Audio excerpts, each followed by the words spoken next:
de sigilo. Vocês estão bonzinho?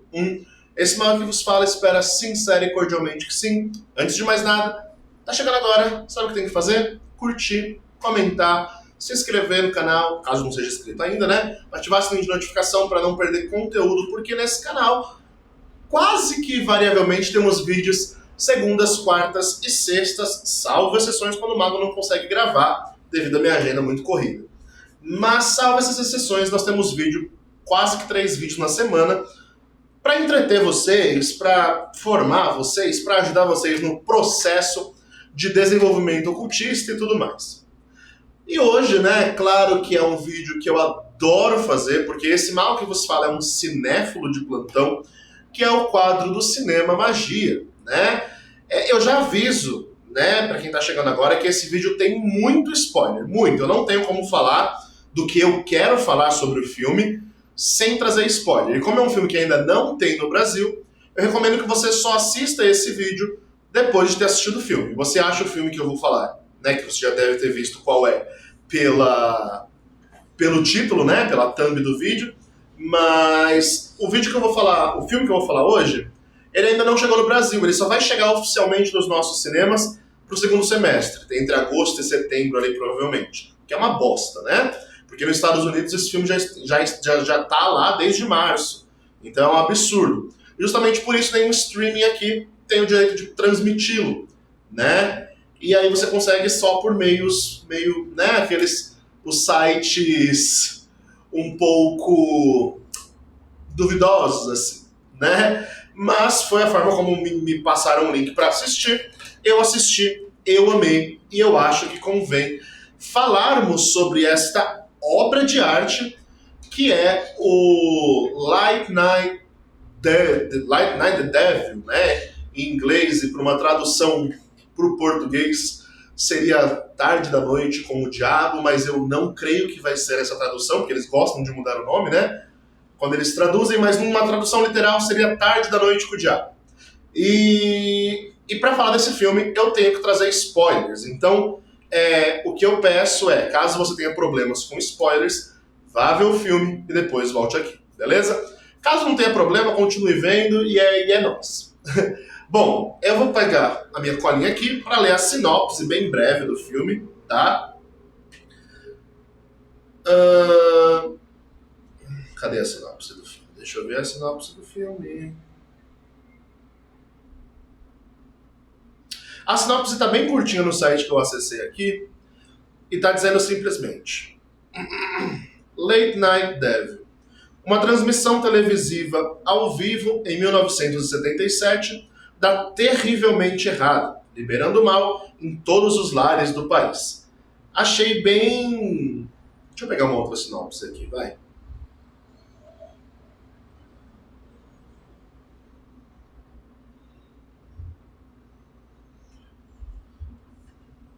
Aqui, do Adoro Cinema é melhor. Sinopse. Tarde da Noite com o Diabo. Caralho.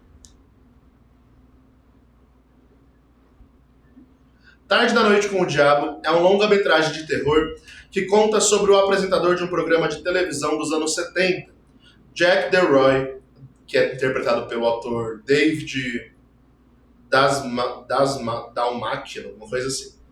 Jack passa por um pesadelo quando ele recebe em seu programa, em 1977, uma parapsicóloga, Laura Gordon, para mostrar o seu mais recente livro, que mostra a única jovem sobrevivente de um suicídio em massa em uma igreja de Satã, Lily Dabo, interpretado pela atriz Ingrid Torelli. A partir desse fato, o terror na vida de Jack DeRoy é instaurado. Bom, eu já aviso que vai ter spoiler em tudo que eu falar, porque se eu não falar do filme fica meio difícil de trazer a contextualização para vocês, né? Terceira vez que estou alertando de spoiler, avisado foi. Esse filme, ele tenta trazer como se fosse uma gravação de algo que aconteceu nos anos 70, né? Onde um programa de televisão, né? E o filme ele é perfeitamente ambientado no que estava em auge nos Estados Unidos na década de 70. Que eram duas coisas, né? Fora a Guerra Fria. Era o pânico satânico, né? O pânico satânico foi um surto americano, onde teorias da conspiração, devido à Guerra Fria, devido à Church of Satan que estava crescendo com LaVey e tudo mais, e tudo isso levou ao pânico satânico norte-americano, com um monte de serial killer, um monte de coisa, tudo era culpa de Satanás, né? Então ele é ambientado nessa época e fala um pouco por cima disso, e ele é ambientado no que estava em alta na televisão da época, que eram os talk shows. Talk shows, pra quem não sabe, são esses programas de entrevista, tipo Jô Soares, Danilo Gentili, Tata Werneck, esse tipo de programa, né?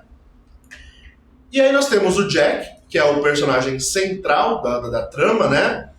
E o Jack, o filme, ele é como se fosse uma fita resgatada, né? Então, ele é todo ambientado com uma filmagem, com uma câmera, né? Com uma fotografia dos anos 70. E ele tenta trazer um quê de realismo muito, muito forte, né? É claro, no começo do filme, né? Tô falando da câmera dele.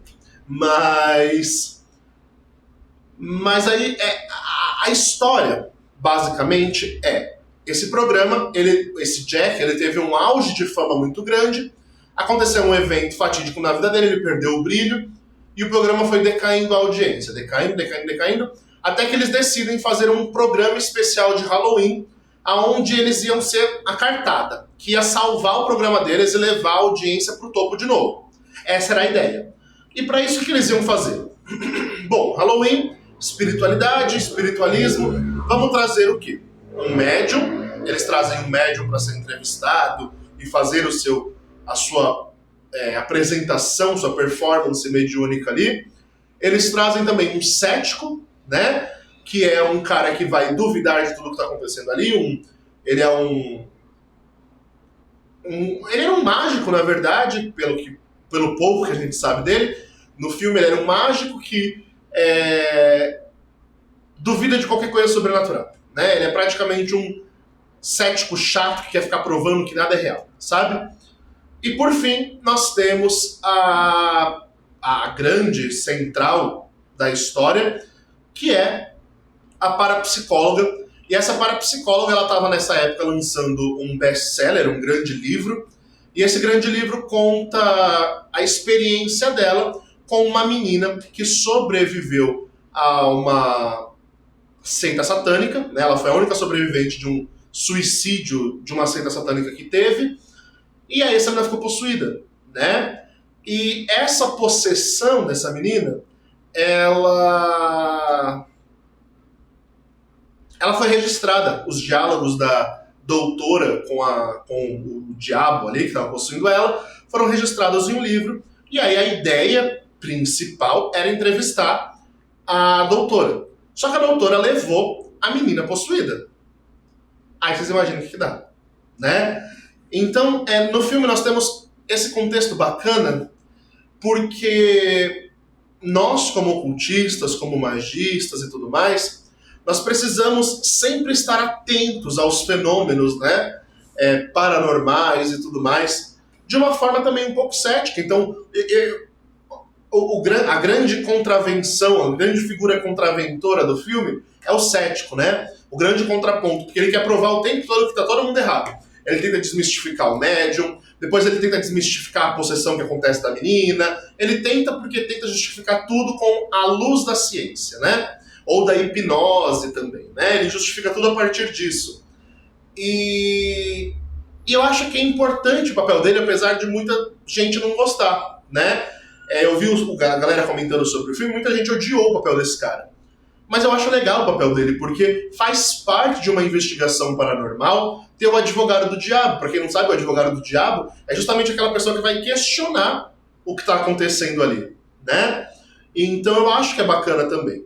Mas, bom, um ponto importante da história é que o Jack, e isso mostra bem no começo do filme, o Jack, ele frequentava um clube de homens, de milionários, né, de magnatas, que se reuniam numa ilha. E isso é tirado de uma teoria da conspiração real. Existe uma teoria da conspiração sobre o Clube Holmes, né, que é um clube onde os Illuminati se reúnem todo ano para fazer oferendas aos deuses e não sei quem.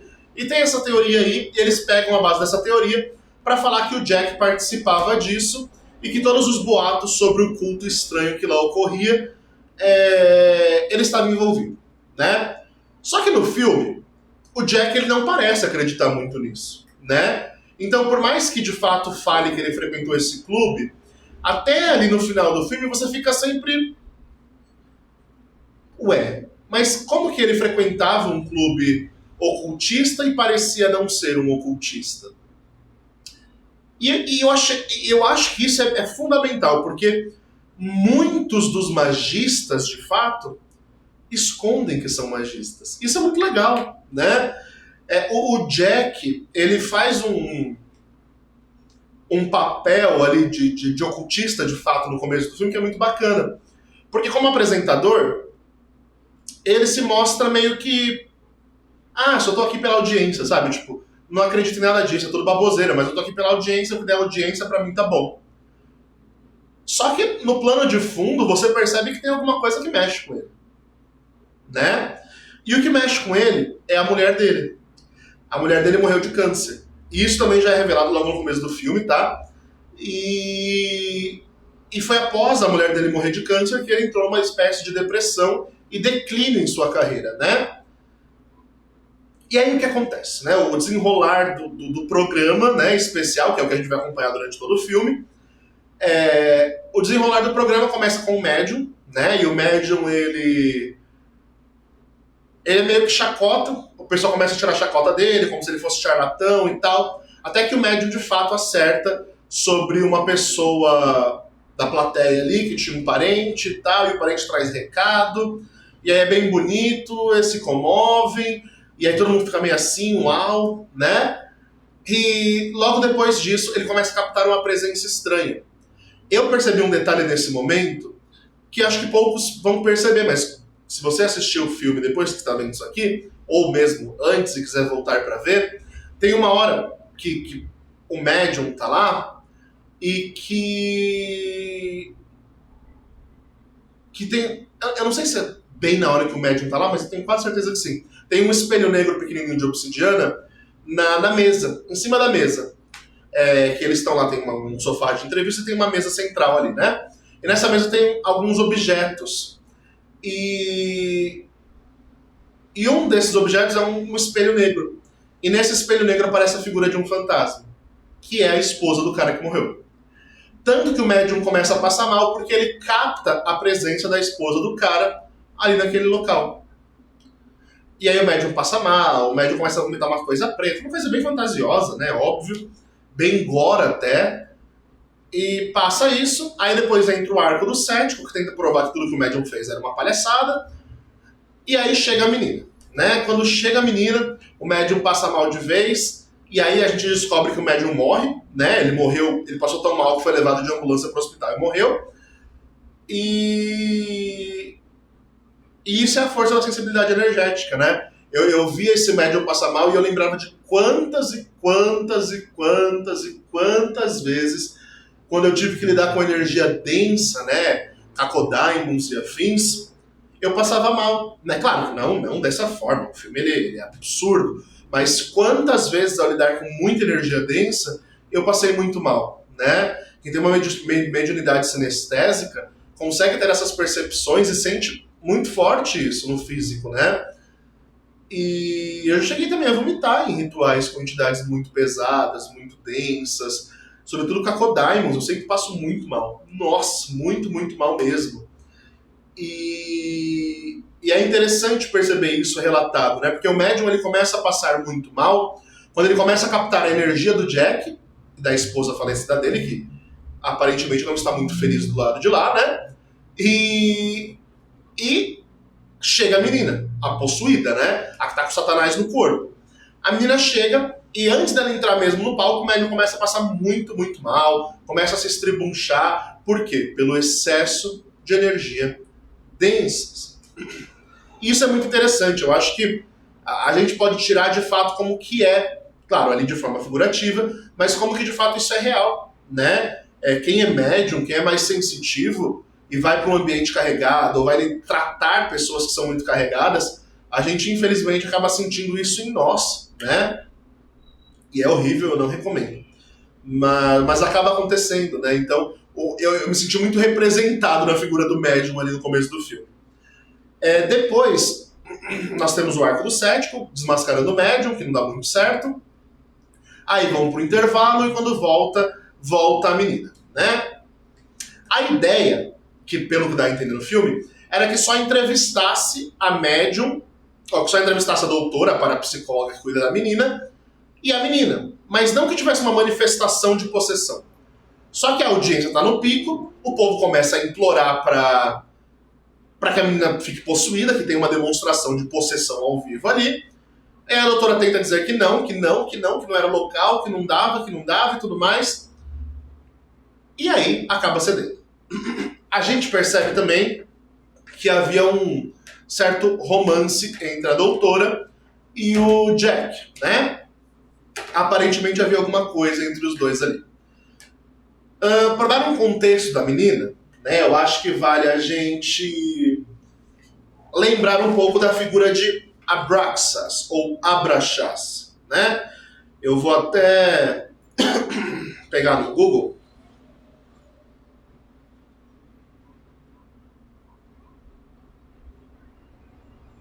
A definição do Google sobre a entidade Abraxas.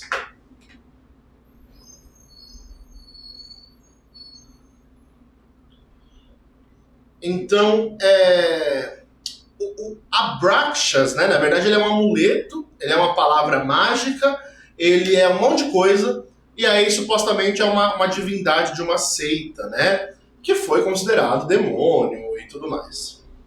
Vamos ver o que a Wikipédia fala, né? Vamos ver se a Wikipédia está certa. A palavra Abraxas ou Abraxas era uma palavra de significado místico do sistema gnóstico de Basílides, aplicada nele ao grande arconte das 365 esferas. Na cosmologia gnóstica, as 7 letras que compõem o nome representa cada um dos 7 planetas clássicos: Sol, Lua, Mercúrio, Vênus, Marte, Júpiter e Saturno. Então, Abraxas, na verdade, é mais ou menos o Bafomé do tempo antigo, né? Vocês entenderam aqui por cima, mas Abraxas ele é considerado um demônio nessa obra, e era um dos demônios que a seita a qual a menina pertencia frequentava. Aí trazem um contexto da seita, né, quando a menina chega lá no palco, e a seita era uma seita nos moldes laveianos. Se você pegar vídeos que Lavey fez dos rituais de missa negra dele e tudo mais, e comparar com os vídeos do filme, é muito próximo, é muito parecido, e isso é muito legal, né? Porque eles tentam trazer o realismo do pânico satânico e tudo mais. Então é muito bacana fazer essa comparação dos vídeos de Lavey com os vídeos do filme. Eu acho que a fotografia foi bem fiel ao que se fazia ali, né? E aí fala que houve um incêndio e a única sobrevivente foi a menina, né? Aí, resumindo, começa uma sessão de possessão, onde a menina fica possuída e as coisas começam a acontecer, e um monte de fenômeno paranormal bizarro acontece, a cara da menina fica meio deformada, uma coisa bem o Exorcista, sabe? E quem expulsa o demônio da menina é a mulher. E ela tem um amuleto de serpente, a antiga serpente da sabedoria, né? A antiga serpente dos Mesopotâmicos. Tem um monte de simbolismo da serpente que a mulher usa ali quando relacionamos com Abraxas, né? E ela usa essa serpente para dominar. E aí consegue, né? A menina volta ao normal. Aí nós temos mais um arco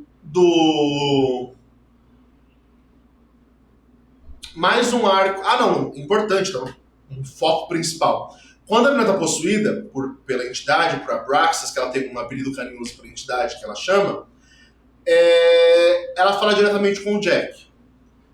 E ela revela ali na frente de todo mundo um podre do Jack, que era amante da doutora e que não gostava muito da mulher, que o casamento não terminou muito bem e tal. E aí, antes da menina expulsar o demônio dá a entender que essa era a noite do Jack, né? Que ele veio ali especialmente pro Jack. E aqui o filme, pra mim, ele perde um pouco a mão. Por quê? Porque além dele exagerar no gore a partir daqui, ele fica rápido demais. Aceleram demais no final do filme, por uma história que estava sendo muito bem contada. Isso me doeu o coração, porque eu tava amando o filme, A fotografia é muito boa, o enredo muito bom, os traços de realismo que foram pesquisados muito bem elementados ali, representados ali, né? E tava indo tudo tão bem. Só que aí, daí em diante, quando nós vamos ter mais um arco do cético tentando falar que tudo era efeito de hipnose, que aquilo era tudo combinado, e tá todo mundo meio assustado porque não era nada combinado, obviamente, né? Mas só o cético ali naquele momento estava acreditando que era tudo combinado ainda. E ele tenta provar, e ele começa a hipnotizar, e ele consegue hipnotizar todo mundo, e aí começa uma coisa bem gorda, ele hipnotizando um dos caras que comandavam a banda do talk show ali. E tem uma cena agora ali, que eu não vou entrar em detalhes sobre, porque é irrelevante pro filme, e ele diz que tudo era hipnose, tudo era coisa da cabeça do povo, que tava todo mundo vendo coisas, e por aí vai. Só que daí em diante, o filme ele perde a mão. Nossa! E foi a parte que eu não gostei, né? O filme ele perde a mão no seu arco final, que é onde vai acontecer o grande plot twist, o grande clímax do filme, que tudo fica rápido demais. Uma sucessão de acontecimentos muito rápido, muito gore e tudo mais. Resumindo, a menina fica possuída de novo, né? Porque o cara desafia ela, o cético desafia, o cético fala, então se você é quem diz ser, se manifesta aí de novo, faz acontecer. Ele fica provocando a entidade dele da menina, aí a doutora fala que pelo amor de Deus não era pra fazer isso, que pelo amor de Deus, e aí o cara que tá vendo a audiência no topo insiste que a menina seja possuída, o Jack, né, ele insiste que a menina seja possuída mais uma vez, e a doutora fala, tá bom. Perdão, a doutora fala que não, que de jeito nenhum, mas aí já é tarde. A menina vem, fica possuída, só que a possessão aqui desanda. Nossa, é uma coisa muito feia, eu não gostei. A menina vira praticamente a tempestade do X-Men, começa a soltar raio pela cabeça, raio por tudo quanto é lugar. Fica uma coisa assim... É ruim. É ruim de ver, é ruim de assistir, é feio, é rápido. Quando ela vira a tempestade, como a gente chamou aqui em casa, né? Ela mata todo mundo, faz todo mundo morre, só fica ela e o Jack. E aí ela meio que começa a trazer as alusões do porquê que aquela era a noite do Jack. E aí vem o plot twist do filme. O Jack era um ocultista, né? No final das contas, é o grande plot twist. Então se você realmente não quer saber, vai assistir o filme. Depois você volta aqui. Último alerta de spoiler. O Jack, ele era um ocultista, de fato. E eles meio que, na ingenuidade pra querer ter fama, o que ele faz? Um pacto, né? Ele fez um pacto lá com a Brachas, nessa seita desse Clube Holmes aí, e ao fazer esse pacto, a entidade falou que ia dar fama pra ele, mas que viria colher coisas dele também. E ele meio que aceita, tá tudo bem. Aí a mulher dele começa a definhar, a mulher dele tá definhando de dor e não morre, e a própria mulher dele pede para ser sacrificada. Ou seja, é revelado pro Jack que a morte da mulher dele era consequência dos próprios atos, né? Das próprias escolhas, dos próprios acordos espirituais que ele fez. Além disso, no final do filme, isso é exposto para todo mundo supostamente, porque supostamente está sendo transmitido ao vivo, e aí o Jack, ele termina o filme, né, com o Jack com uma cara de espanto, olhando todo mundo morto ali no palco, porque todo mundo morreu, e a câmera focando nele. Ou seja, todo mundo descobriu o que ele era e provavelmente a fama dele, a vida dele, acabou ali, né? Então, o plot é muito bom, o plot é muito, muito legal, só que ele é mal desenvolvido. E isso eu odiei do filme. É claro que a gente tira o que eu mais gostei é que ele tem muitos elementos da espiritualidade real. Por exemplo, a Abraxas é a representação de um daimon, ainda que ele seja apenas um símbolo. Mas nesse contexto, ele é a representação de um demônio, né? No filme. E a grande lição que a gente tira daqui é: quando eu vou fazer um acordo com uma entidade, eu preciso saber muito bem as entrelinhas do que eu estou fazendo. Porque, do contrário, coisas ruins podem acontecer para que o que eu considero bom se manifeste em minha vida. E isso é muito complexo, né? Porque a gente quer ter, a ânsia do desejo de ter, né? De possuir. Mas aí, as consequências, né? Tudo tem consequências. Então, a consequência da fama do Jack foi a perca da sua esposa. Não só a perca, mas o definhar dela, né? Mostra ela definhando ali. E ao morrer e perceber isso, é por isso que o espírito dela estava inquieto, perturbando tudo. Porque o espírito queria meio que uma vingança daquilo. Né? Afinal de contas, a mulher foi apenas uma vítima nessa história toda. E o Jack conseguiu a fama dele, mas a que preço? Né? A que preço vale a pena você conseguir dinheiro, fama, mulher, por meio de magia? E as consequências que isso vai ter a médio e longo prazo. O interessante, gente, é o médio e longo prazo. Porque a entidade não veio cobrar ele, o Jack, assim que ele fez o pacto. Não. Ele fez o pacto, ele teve toda uma vida de fama, mas aí chegou a hora. E aí pegou quem? A mulher dele. Que era onde mais ia doer, porque ele era apaixonado pela mulher. O filme faz questão de enfatizar que ele era apaixonado pela mulher, né? E aí a médio para longo prazo que a coisa fez efeito negativo, né? A gente sempre precisa saber, quando a gente pratica magia, pratica um ritual, chama uma entidade milenar, que ela não é que nem a gente. E isso é muito importante. Porque a gente só pensa no agora. A gente só pensa na nossa necessidade imediata. A entidade, ela tá vendo anos lá na frente. E ela sabe as benesses e as mazelas que isso pode trazer para sua vida. E no caso de um daimon, essas entidades são espertas. Eu nunca esqueço uma vez que eu chamei quem que foi? Foi Astaró, Baia, vários deles já me falaram isso. E aí eu apresentava a intenção da pessoa, a entidade dava risada, eu perguntava o que ela estava rindo, e aí a entidade sempre falava que a pessoa não sabia o que estava pedindo. E aí eu perguntava o porquê, e a entidade respondia que nós pensamos apenas no hoje, nós somos uma raça muito imediatista em nossas necessidades, mas eles estão vendo o amanhã, né? Eles sempre falavam isso. Isso sempre me deixou um pouco alerta, né? Com o que pedir, o que fazer, o que não fazer a nível de magia, porque sempre que nós temos... Perdão, deixa eu beber um pouco de água.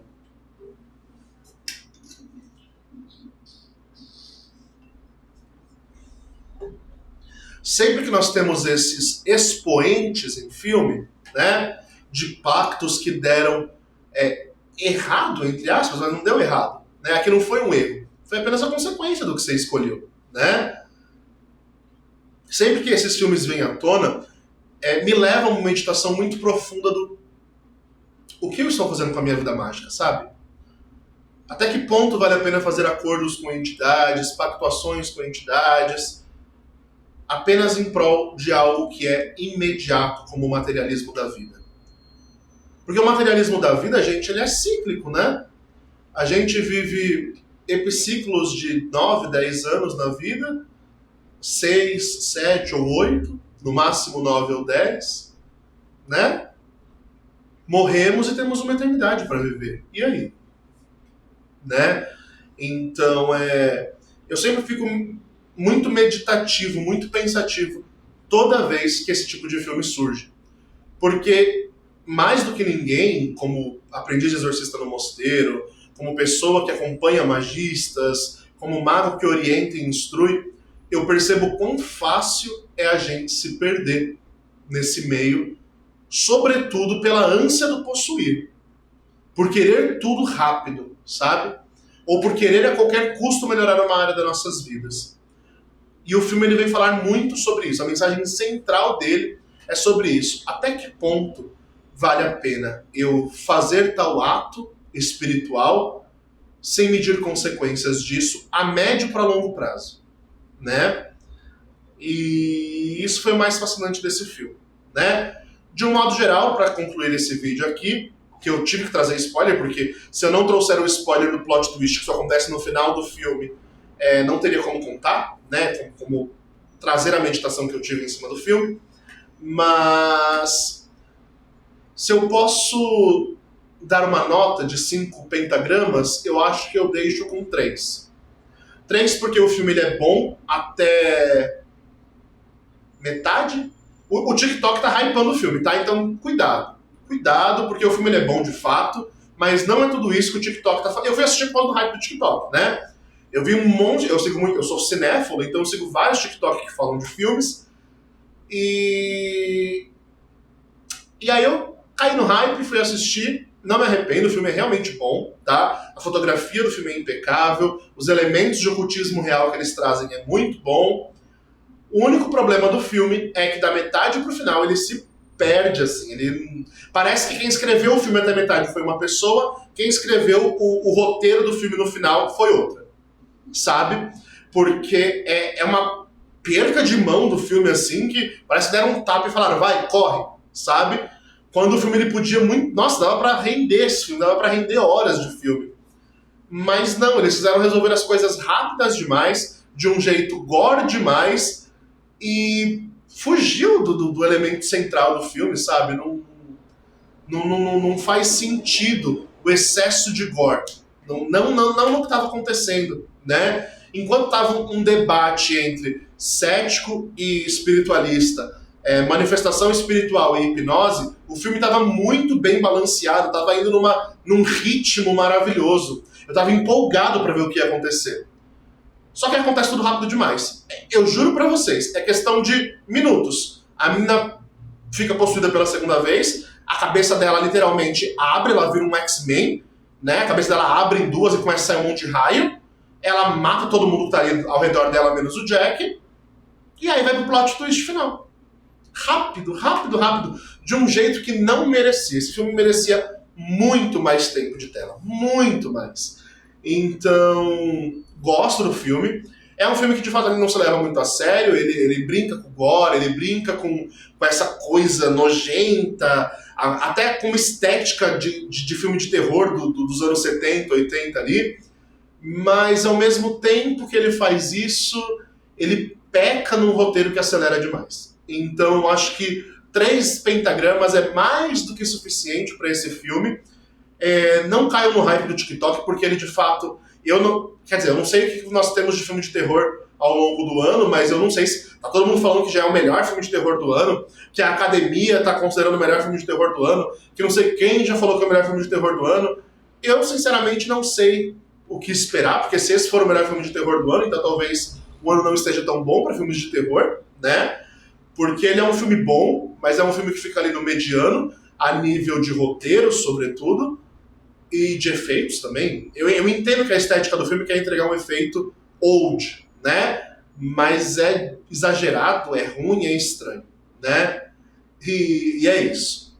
E é isso, meu povo. Então, eu espero que vocês assistam. Quando assistirem, comentem. Se você já assistiu, comenta aqui nos comentários o que você achou, o que você não achou, se você achou tudo isso, se você achou uma bosta. Comenta a sua opinião, porque ela ajuda, né, a gente com essa comunidade ocultista cinéfila que somos, tá bom?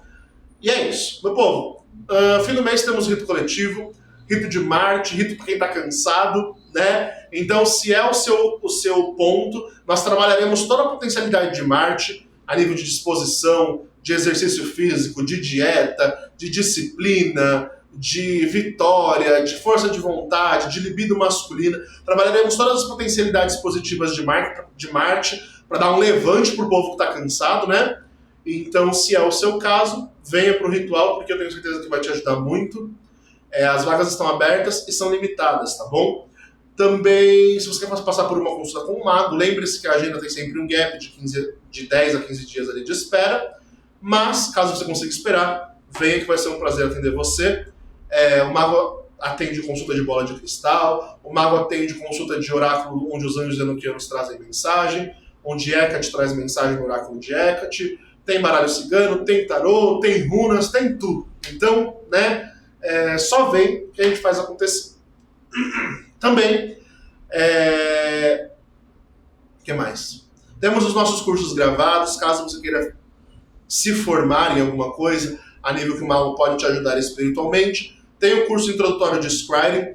O módulo intermediário / avançado tá vindo aí, tá quase tudo pronto, eu tô terminando o último apêndice escrito de um livro, né, a apostila do curso do segundo módulo deu um livro inteiro, então são mais de 130 páginas aí de conteúdo para vocês lerem, fora os vídeos que eu ainda vou gravar. Então o Mago já está indo para metade do processo do próximo curso de Spreading.